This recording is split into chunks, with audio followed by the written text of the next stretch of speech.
બનાસકાંઠા જિલ્લાના ભાજપ કાર્યાલય ખાતે ભાજપના કાર્યકર્તાઓનો ભારે હોબાળો। ઉમેદવાર બદલવાની માંગ સાથે કાર્યકર્તાઓએ કર્યો ભારે હોબાળો। શોભના તેરી ખેર નહીંના લગાવ્યા નારા તો વીડી ઝાલાએ કાર્યકર્તાઓનું અપમાન કર્યું હોય અને ધારાસભ્ય વીડી ઝાલા હાઈ હાઈના નારા લાગ્યા। મોટી સંખ્યામાં સાબરકાંઠા અને અરવલ્લી જિલ્લાના કાર્યકર્તાઓ ભાજપ કાર્યાલયે પહોંચ્યા અને ઉમેદવાર બદલવાની માંગ સાથે કાર્યકર્તાઓનો ભારે હોબાળો। રિપોર્ટર અશોક નાઈ, સાબરકાંઠા।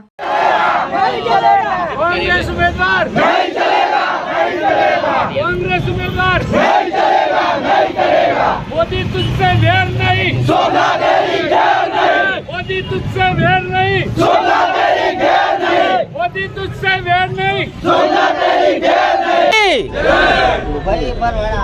અમારા પાર્ટીના સંનિષ્ઠ કાર્યકર્તા દરેક મિત્રોની બંને જિલ્લાના પાર્ટીના કાર્યકર્તાઓની નમ્ર અપીલ અને વિનંતી છે કે એક તો પહેલાં અમારા અહીંના ધારાસભ્યશ્રીએ પત્રકારોને અને અમારા કાર્યકર્તાઓને જે કંઈ અપમાન કર્યું છે જાહેરમાં માફી માગે અને કોંગ્રેસમાંથી આયેતી ઉમેદવારની જે ટિકિટ આપી છે એ ટિકિટ હરગીજ ચલાવી લેવામાં આવશે નહીં અને અમે માનનીય મોદી સાહેબના સમર્થનમાં જે કેસો એ કરવા તૈયાર છીએ, પરંતુ આવા કોંગ્રેસમાંથી આયાતી ઉમેદવારને ટિકિટ આપી છે એ ચાલશે નહીં અને એમને એમ કરીને બાપા કેશુબાપાને પણ આ લોકોએ ઘેર મોકલી દીધા હતા, એ હરગીજ ચલાવીને લેવામાં આવે।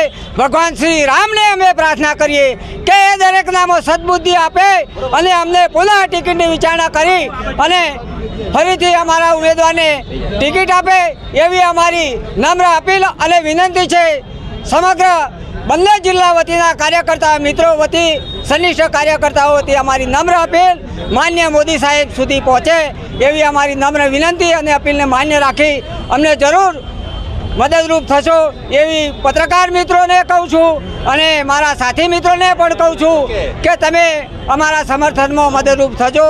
ભગવાન તમને રામ પણ મદદ કરશે, અમે પણ ભગવાન રામને સાથે છીએ, એટલું જ કહેવાનું છે। મારું નમ્ર વિનંતી સ્વીકારશું।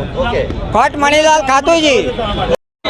આવેદનપત્ર આપવાનો કાર્યક્રમ રાખવામાં આવ્યો તો શું કાર્યક્રમ હતો, શાના માટે આવેદનપત્ર આપવામાં આવ્યું, શું શું માંગણીઓ કરવામાં આવી છે, શું રજૂઆત? બુધવારના દિવસે હિંમતનગર તાલુકાનો મુખ્ય કાર્યાલય ઉપર આ 6મી તારીખના પ્રોગ્રામ માટે કાર્યકરોએ મીટિંગ કરેલી।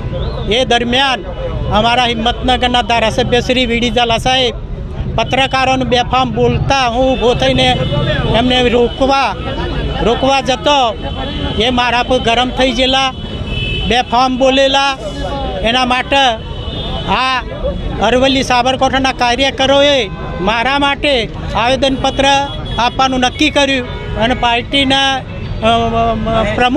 પ્રમુખને આ આવેદનપત્ર આપવાનું। બીજું કે જે લોકો કેશુભાઈની સરકાર તોડી હોય એ લોકો અત્યારે મોદીની સરકાર તોડવા જેવું છે એમને કર્યું છે।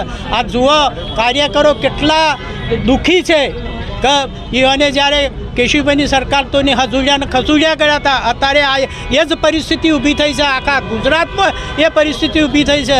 એટલે આ કાર્યકરોના રોષનો ભોગ એ ના બને અને કાર્યકરોની માફી માગ, પત્રકારોની માફી માગ તો જ આ શાંત પડશે અને ઉમેદવાર તો 110% એ લોકોને બદલવું પડશે। સાબરકાંઠા અરવલ્લીની સીટને ભારે નુકસાન થશે તો 400+ વાતો કરશે એમાં થોડું નુકસાન છે। એટલા માટે આપ સૌને મારી નમ્ર વિનંતી છે કે મોદી સાહેબ બચ એવું કોઈ નિર્ણય આવે એવું કરજો।